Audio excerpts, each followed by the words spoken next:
దయగలిగిన మా తండ్రి, దయగలిగిన మా నాయన, ఈ పరిశుద్ధ పాదములకు స్తోత్రాలు చెల్లిస్తున్నాం.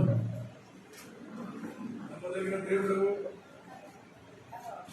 విశ్వాసంతో మీ పిల్లలుగా తీర్చబడిన వారిని విలువపేట వారిగా కాపాడుతారని వాగ్దానం చేసి నెరవేర్చుకున్న దేవుడు స్తోత్రాలు. ఈ సమయంలో మాకు అత్యంత ప్రియులు ఈ దాసులు ముత్యాల శ్రీనివాసరావు గారు వారు విడిచిన ఈ దీన దేహము దగ్గర మీ విడుదలమైన తరాల నుంచి ప్రార్థిస్తున్నారు. ఈ దాసుని లోకంలో జన్మింపజేసి ఈ రక్షణ భాగ్యమును వారికి ఇచ్చి చక్కని సేవాభారమును వారికి అనుగ్రహించి నమ్మకమైన సాక్షిగా మరణ పర్యంతము మీ కొరకు ఒక యోధునిగా పోరాడడానికి మీ దాసుని మీరు ఏర్పరచుకున్న విధానాన్ని బట్టి కూడా మిమ్మల్ని స్తుతిస్తూ వారి జీవితము మా కళ ఎదుట మాకు మార్గదర్శకముగా ఉన్నది. మీ గ్రంథమును వారు చేత ధరించి పబ్లిక్ గా ఉద్యోగంలో కూడా అలాగే వెళ్లేవారు, సమాజంలో అలాగే తిరిగేవారు. ఆ సాక్ష్యాన్ని వేళ జ్ఞాపకాలకు తెచ్చుకుంటారు. వారి ద్వారా అనేక మందిని మీ రక్షణ భాగ్యంలోనికి మీరు ఆహ్వానించారు. చక్కని సంఘమును పేరు మీరు ఏర్పాటు చేశారు. మంచి కుటుంబ వ్యవస్థలోనికి మీ దాసుని నడిపించి యోగ్యులైన కుమారులను మీ దాసులుగా వారిని సిద్ధపరిచిన బిడ్డలుగా వారికి అనుగ్రహించారు. మీకు స్తోత్రాలు. ఏ ప్రభువా, దీర్ఘాయుష్మంతునిగా మీ దాసుని మీరు చేశారు. మేము ఎప్పుడూ కూడా మిమ్మల్ని వారిని బట్టి స్తుతిస్తూ ఉన్నాం. 94 సంవత్సరాలు మీ దాసుని మీరు కరుణించి మీ హస్తాలలో భద్రపరిచారు. మోషే చెప్పిన ఆయుష్కాలం కంటే కూడా మించి ఈ మహాకృపను బట్టి వారు జీవించడానికి అనుమతిని మీరు ఇచ్చారు. మీకు ఇష్టమైనది కనుక మీ చిత్తమును బట్టి ఈ దినమున మీ సన్నిధికి వారిని పిలుచుకున్నారు.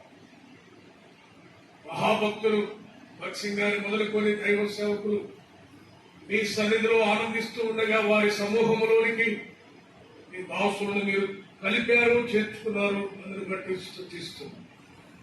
పిలువబడిన కుమారులు, కుటుంబాలు, సంఘ ప్రియులు, గాయపరచబడిన హృదయాలతో కన్నీటితో ఉన్నట్ల కన్నీటిని తుడిచి హృదయాలను ఆదరించి మీరిచ్చిన మాకు ఒక నిరీక్షణను బట్టి ధైర్యం తెచ్చుకొని మీరు వచ్చినప్పుడు మీ భక్తులను తిరిగి లేకపోతున్నారు, తిరిగి మరలా కలుసుకునే అవకాశాన్ని ఇవ్వబోతున్నారు కనుక ఆ నిరీక్షణతో మేము జీవించడానికి కనిపెట్టడానికి కృప చూపుదురు కాకని మీ దాసులు విడిచిన స్థానములు మీరే పూర్తి చేసి ఘనమైన రీతిలో వారి పరిచర్యను ఆశీర్వదించుమని, ప్రత్యేకంగా జరగవలసిన రేపు భూస్థాపన కార్యక్రమాలన్నీ కూడా మీకు మహిమకరముగా ఘనమైన రీతిగా జరుగునట్లు చూపుమని, రావలసిన సేవకులు, సోదరులు, సోదరులు అందరినీ కూడా సకాలమునకు నడిపించుదును కాకని, ఈ సమయంలో ఇక్కడ తలలు వచ్చిన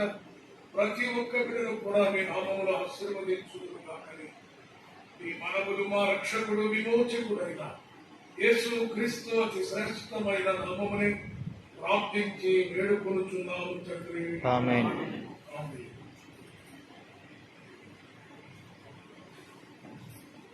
ఈ లోకంలో వారి ప్రయాసం ముగించుకుని ప్రభువా మీ సన్నిధికి నరులారా తిరిగి రందని మీరు సెలవిచ్చిన రీతి ప్రకారంగా ఈ లోకంలో నాయన కొంతకాలం శరీర సంబంధంగా కొంత నెమ్మది కలిగింది. అయినా కానీ మీ కృపలో జ్ఞాపకం చేసుకుని మీ పిలుపు మేరకు నాయన ఈ మధ్యాహ్నం మీ సన్నిధిలో చేర్చబడ్డారు దేవా. మీకు స్తోత్రాలు, వందనాలు. దానికి ముందుగానే నాయన మరి అమ్మగారిని మీరు పిలుచుకున్నారు. మీకు స్తోత్రాలు. విడబడిన కుటుంబానికి మీ ఆదరణ తెచ్చేయండి నా తండ్రి. కుమారులు ముగ్గురిని జ్ఞాపకం చేసుకోండి, వారి సంతానాన్ని జ్ఞాపకం చేసుకోండి. ప్రత్యేకంగా శ్యామకి ఇచ్చిన సేవా పరిచయం బట్టి మీకు స్తోత్రాలు. రాసును బలపరచండి. పరిచయం చేసే విషయంలో శ్యామ అమ్మాయి ఎంతగానో ప్రయాసపడి నా తండ్రి ఎంతవరకు సహాయపడ్డారు దేవా. మీకు స్తోత్రాలు. ప్రభువునందు మీ ప్రయాసం అర్థం కాదన్నారు. నీ తల్లిదండ్రులను సన్మానించము, భూమి మీద నువ్వు దీర్ఘాయుష్మంతుడు అవుతావు అని సెలవిచ్చినట్లుగా ప్రభువా ఎంతో భారంతో ఎంతవరకు కృప చూపిస్తూ నడిపించారు. మీకు స్తోత్రాలు. మనవులను, సంతానాన్ని అందరినీ జ్ఞాపకం చేసుకోండి. మీరు ఇచ్చిన సేవా పరిచర్య ప్రభువా నా తండ్రి, ఆయనలాగా మేము సేవ చేయలేము. ఎందుకంటే వారి జీవితాల్లో ఎన్నో ప్రయాసాలు, ఎంతో కష్టం, రకరకాల అవమానాలు, ఇబ్బందులు ఎన్నో ఎదుర్కొని సేవలో ముందుకు కొనసాగి నా తండ్రి వారి జీవితాన్ని ముగించుకున్నారు. అన్ని సౌకర్యాలు ఉండి కూడా ఈ దినాల్లో మేము అలాంటి పరిచర్య చేయలేకపోతా ఉన్నాం. వారిని గురించి చెప్పడానికి చాలిన వారిని కాదు ప్రభా, మీకు స్తోత్రాలు. జరగవలసిన ఈ కార్యక్రమాన్ని మీకు అప్పగించుకుంటున్నాం తండ్రి. మీ మహిమార్థం జరిగించదని పౌలు గారు జ్ఞాపకం చేసినట్లుగా నా కొరకు తుదముట్టించినట్టు నా విశ్వాసాన్ని కాపాడుకుంటుంది. నా కొరకు నీతి కిరం ఉంచబడిందని చెప్పినట్లుగా ప్రభా ఈ లోకంలో వారి ప్రయాసం మారి మీ సన్నిధికి చేర్చబడినటువంటి వందనాలు. ఒకరి జన్మదినం కంటే మన్నదినం మేలని చెప్పిన దాన్ని బట్టి మీకు స్తోత్రాలు తండ్రి, వందనాలు. అయా ఈ సమయంలో మరోసారి చేరవచ్చిన సంఘస్థులను, బంధువులను అందరినీ జ్ఞాపకం చేసుకోండి. కావాల్సిన ఆదరణ దయచేయండి. శరీర సంబంధంగా నాయన ఎంతకాలం ఉన్న ఆ ఎఫెక్షన్, ఆ బాధ తప్పకుండా ఉంటుంది తండ్రి. మీరే సహాయం చేయమని, కృప చూపించమని, జరగవలసిన కార్యక్రమాన్ని మీ మహిమార్థం జరిగించమని, వచ్చేవారిని నడిపించమని వందనాలు, స్తోత్రాలు తెలియజేస్తూ యేసు ప్రభు నామములో ప్రార్థన చేస్తున్నాను తండ్రి, ఆమేన్. అందరికీ వందనాలు.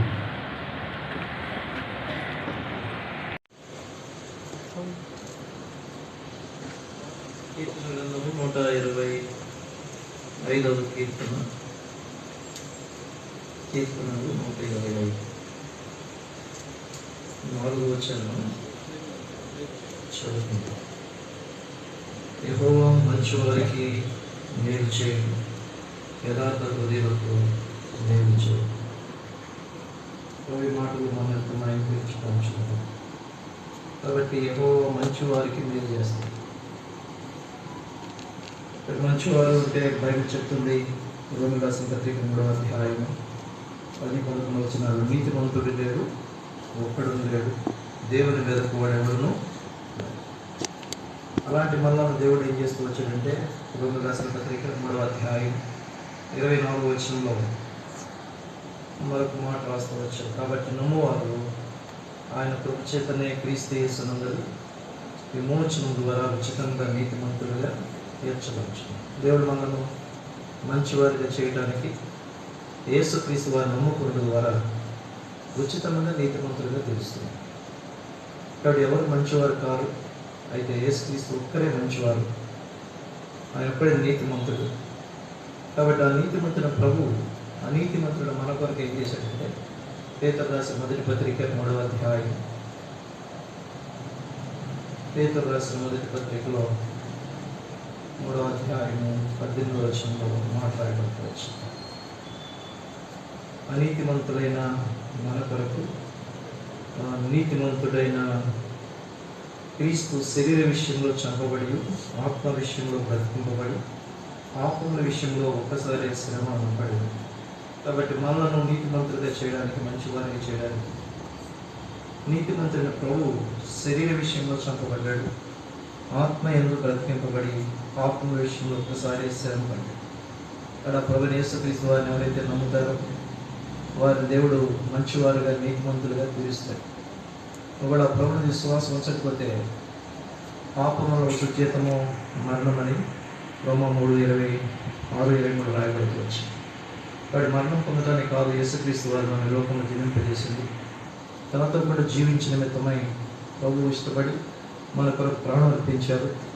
అక్కడ సత్యాన్ని మన అంకులు గ్రహించారు, ప్రభువుని విశ్వాసం ఉంచారు, నీతిమంతులుగా తీర్చబడ్డారు. కాబట్టి తన జీవితం మంచివారుగా చేయబడవచ్చు. కాబట్టి మనం కూడా మంచివారుగా చేయబడాలని, కాబట్టి ఆయన ఉద్దేశం, దేవుని ఉద్దేశం ముఖ్యంగా అందుకొరకై ఆయన రక్షించాడు. ఆయన ద్వారా అనేకులు నీతిమంతులుగా తీర్చడానికి దేవుడు ఇష్టపడుకోవచ్చు. కాబట్టి ఇంకెవరైనా అలాంటి మంచివారుగా, నీతిమంతులుగా చేయబడకపోతే ఇది శ్రేష్టమైన సమయం. కాబట్టి ఆయనకు దేవుడు 94 సంవత్సరాలు ఆయుష్ ఇచ్చాడు. మనకు అంత ఆయుష్ ఉంటుందో ఉండదో తెలియదు. కాబట్టి మానవుని సగటు ఆయు ప్రమాణము 50 సంవత్సరాలు, 60 సంవత్సరాలు. ఇప్పుడు మోషే కాలంలో కూడా అధిక బలం 75 సంవత్సరాలు, 8 సంవత్సరాలు, కానీ ఇప్పుడు మరీ తగ్గిపోయింది. కాబట్టి మన జీవితాల్లో ఆ మరణము రాకముందే యేసుప్రభుని విశ్వాసం ద్వారా మనం నీతిమంతులుగా మంచివారిగా చేయాలి. కాబట్టి మంచివారికి మరి ఏమిటి మేలు, దేవుడు చేసే మేలు అంటే ప్రసంగి గ్రంథం 7వ అధ్యాయంలో చక్కటి మాట రాయబడుతూ వచ్చింది. ప్రసంగి గ్రంథం 7వ అధ్యాయము 1వ వచనం. ఒకని జన్మదినము కంటే ఒకని మరణ దినము. కాబట్టి అంకుల్ గారికి ఏం మేలు అంటే ఇది మరణము మేలు అని చెప్పచ్చు. కాబట్టి మేలు అయింది ఏమిటంటే మంచి మరణం దేవుడు దయచేసి. కాబట్టి పౌలు అంటాడు, కాబట్టి నేను వెళ్ళిపోయి క్రీస్తు ఉండుట నాకు మరి మేలు. కాబట్టి మేలు ఏమిటంటే ప్రభుత్వం మరణించలేదు, మంచి మరణం పొందటం. ఎప్పుడు మేలు అంటే యేసులో విశ్వాసం నుంచి నీతిమంతులుగా తీర్చబడిన వారు చనిపోవడం ద్వారా వారు ఏం పొందుతారంటే మేలు పొందుతారు. అందుకని ఒకరి జన్మదినం కంటే అందరికీ కాదు, కానీ ఎవరు ప్రభు విశ్వాసం నుంచి చనిపోతారో మరి వారికి మరణము. రెండవది ఏమిటి అంటే కొరింథీయులకు రాసిన 2వ పత్రిక 5వ అధ్యాయం. అపోస్తలుడైన పౌలు కొరింథీయులకు రాసిన 2వ పత్రిక 5వ అధ్యాయంలో మరొక మాట గమనిస్తూ వచ్చినట్లయితే ఇక్కడ వ్రాయబడిన మాట 7వ వచనం. కావున ఈ దేహములో నివసించినంత కాలము ప్రభువునకు దూరముగా ఉన్నామని ఎరిగి ఎల్లప్పుడూ ధైర్యం గలవారమై ఉన్నాము. ఇట్లు ధైర్యం కలిగి దేహమును విడిచిపెట్టి ప్రభువుని వద్ద నివసించేటట్టు ఇష్టపడుచున్నాం. కాబట్టి రెండవ మేలు ఏమిటి మనం ఆలోచన చేస్తే వారు ప్రభువులకు ఎలా ఉన్నారంట?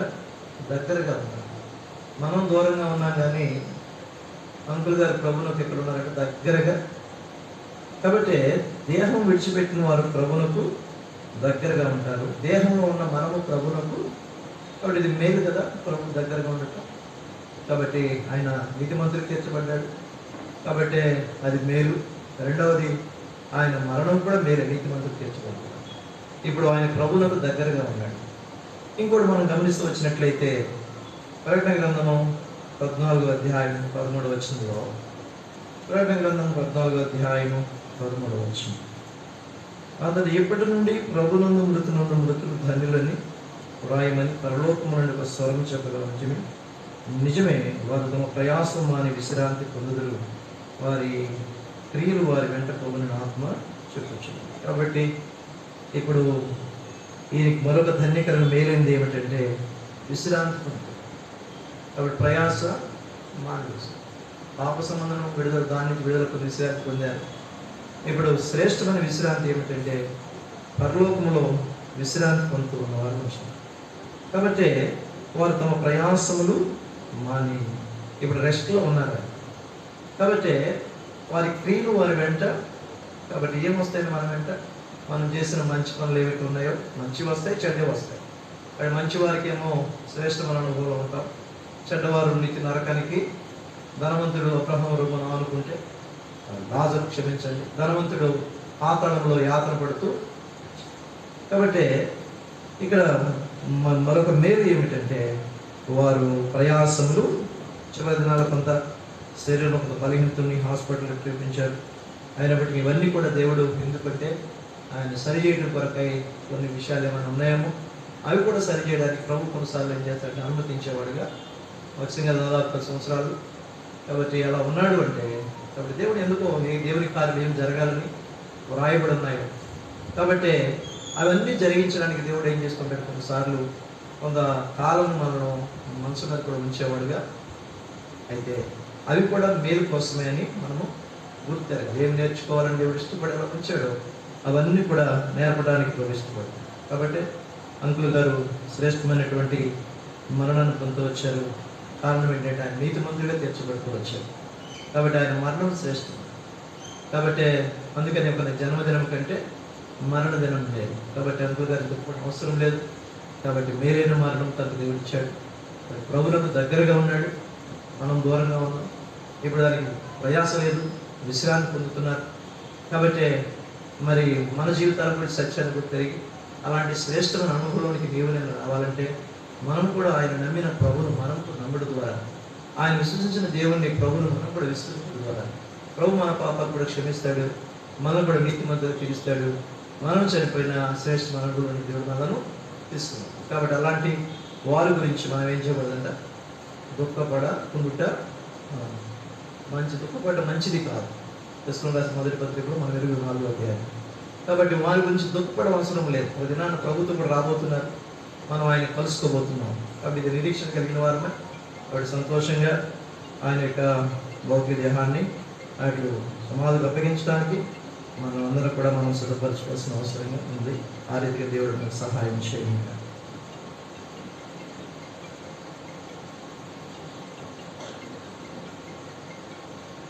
ప్రేమగల మా ప్రియకలు తండ్రి, పరిశుద్ధమైన దేవా, జీవములేసే వందనములు స్తోత్రములు చెల్లించుకుంటున్నాము నాయన. సాయంత్రం సమయంలో ఈ దాసుని యొక్క భౌతిక దేహం దగ్గర మేమందరం చేరి రాలేందుకై ఎన్నో స్తుతిస్తున్నాం తండ్రి. యెహోవా మంచి వారికి మేలు చేయము అని దావీదు ప్రార్థన చేస్తూ వచ్చాడు. ఆ మేలేమిటో నీ దాసుని జీవితంలో నేను చూస్తూ వచ్చాను.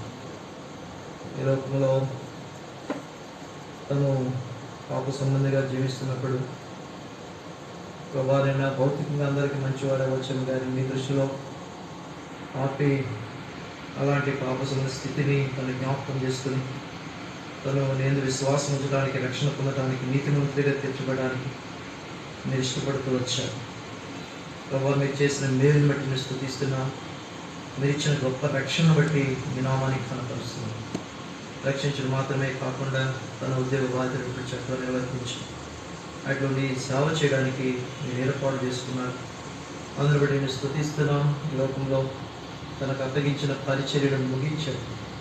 మంచి పోరాటం పోరాడుతుని నా పరుగు కడముట్టించుతుని విశ్వాసం కాపాడుకుంటుని ఇక మీదట నా కొరకు నీతి కిరీటం ఉంచబడినదని పౌలు చెప్పిన రీతిగా తన కొరకు మీరు సిద్ధపరిచిన నీతి కిరీటాన్ని బట్టి వందనములు. మేము కూడా ఆ కిరీటాన్ని పొందాలనేది మీ ఉద్దేశం. అందుకొరకై ప్రభునైనా మేము కూడా అలాంటి ప్రభునందు విశ్వాసం ఉంచిన వారు మేము కూడా నీతిమంతులుగా తీర్చబడాలని మీరు ఇష్టపడుతున్నారు. ఇప్పుడున్న వారికి ఎవరైనా ప్రభునందు విశ్వాసం ఉంచకపోతే పాపాన్ని బట్టి వచ్చే జీతము నరకమునకు తిరిగి ఆ నరశిక్షని తప్పించుకోవడానికి యేసుని విశ్వాసం ఉంచట్లో సాధించాము. కాబట్టి నమ్మవారు ఆయన కృప చేతనే క్రీస్తు యేసును విమోచన ద్వారా నీతిమంతులుగా తీర్చబడతారు.